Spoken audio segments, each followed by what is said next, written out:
Oh, when you smiling, when you smiling, the whole world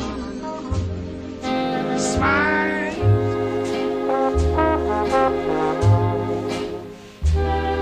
Smiles Dental was founded by its CEO Emmett O'Neill and his business partner in 2005.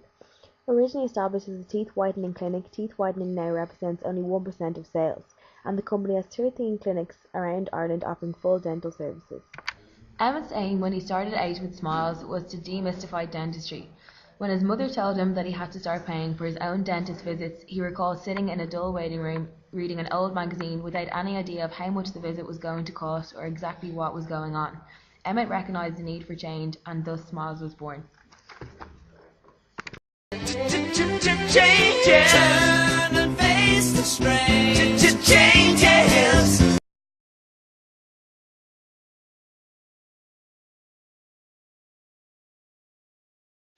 Service strategy.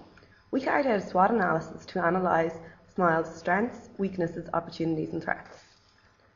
The main strengths that give Smiles a competitive advantage are transparency in pricing and the service provided. Smiles pride themselves in an open communication policy with their customers. Smiles pursue a cost leadership strategy. They recently cut their prices by 30%, which makes their service more affordable. They are highly advanced in the area of technology and are constantly innovating to improve the service quality. They are currently upgrading their IT system so every customer has their own web-based account. Weaknesses. The fact that Smiles started off as a whitening company means that consumers link the brand solely to whitening, and Smiles have found it difficult to break away from this image. Opportunities. Smiles are continuing to grow the company and have opportunities to expand into more locations throughout Ireland and the UK. Threats. Smiles faces threats from new competitors entering the market, especially from large international firms, but also from traditional dentist practices, improving their service. Since its inception in 2005, Smiles Dental has strived to continually improve upon its solid foundation of service excellence. From the outset, Smiles used the knowledge it had about the dental industry in the development and production of its new service offering. Most traditional dental practices failed to meet their customers' needs, and so Smiles stepped in, creating a new service design that focused on meeting these needs. In order to secure the longevity of their success, Smiles have incorporated excellent quality into their service design from the word go. Ensuring that customers are willing to pay for the service is crucial. Smiles customers are guaranteed superior quality at lower costs. Service quality. In an intensely competitive environment, Smiles had to differentiate themselves with their service offering, which rested on their ability to provide a quality service. Service quality is defined as the gap between customer expectations and the delivery of an excellent service. To assess Smiles' success in meeting customers' expectations, we utilised the service quality gap model and also information extracted from customer questionnaires. Our research showed that gaps 1 to 5 were extremely narrow.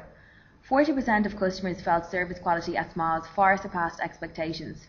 40% felt it surpassed expectations, and only 20% felt it met their expectations. Come up to see me, make me smile. I'll do what you want, running wild. Come up to see me, make me smile. I'll do what you want, running wild. So many lies. Come up to see me, make me smile. I'll do what you want.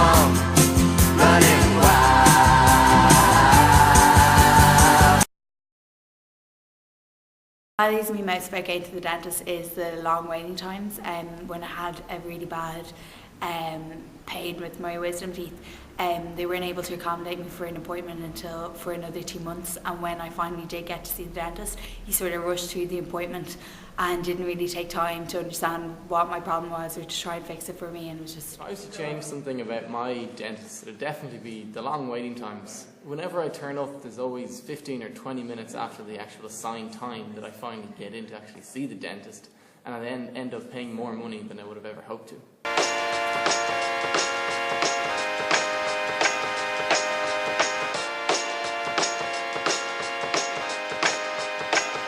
But what did you do?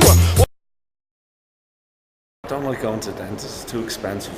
I'm only a student, and to keep going, every time I go I have to get new fillings, and I always have extra work every time you go to it, so it costs us. Since I turned 18, I've noticed how expensive the dentist really is. I mean, you have all other expenses in college, like your books and stuff, and it's just so much that a part-time job can fulfill, so I don't know. Say, did you walk or did you run away? Where are you now? Where have you been? Did you go alone or did you bring a friend? I need to know this, 'cause I noticed you're smiling.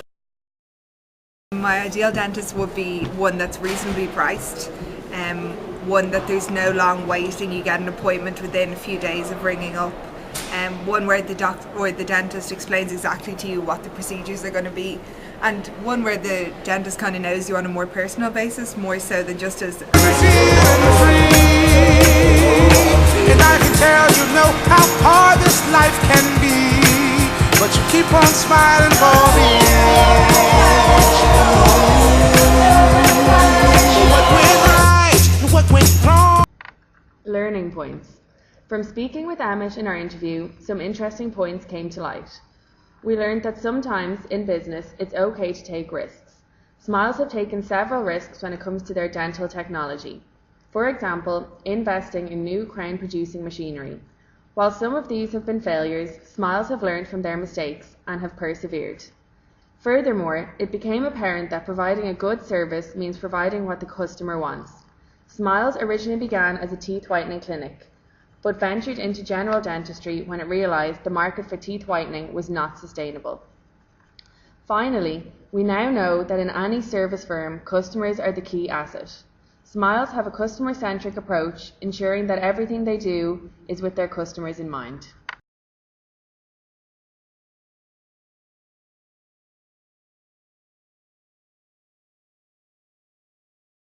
Smiles have clearly been reckless in the past. Co-founder O'Neill recalls their impulse purchase of a new machine that they were told was the iPod of tooth whitening. Smiles lost 99.5% of their €50,000 investment. This shows that it really is essential to do the research before committing to such a vast expenditure. Smiles would certainly do well to maintain a good degree of prudence in their business going forward. The lack of anonymity available to customers who engage in the current callback mechanism often acts as a deterrent in causing customers to shy away from responding. Customers might be more forthcoming with information if surveys and questionnaires were anonymous. Also, the lack of experiential problem-solving tools means that should Smiles experience a business low, it does not have any formal mechanisms in place to deal with these. Smiles is facing a bright future. It has recently established itself in the UK market with the recent opening of practices in Northern Ireland. It has the opportunity to expand internationally and has the ability to be successful in its acquisition strategy if the opportunity. And I can tell you know how hard this life can be, but you keep on smiling for me.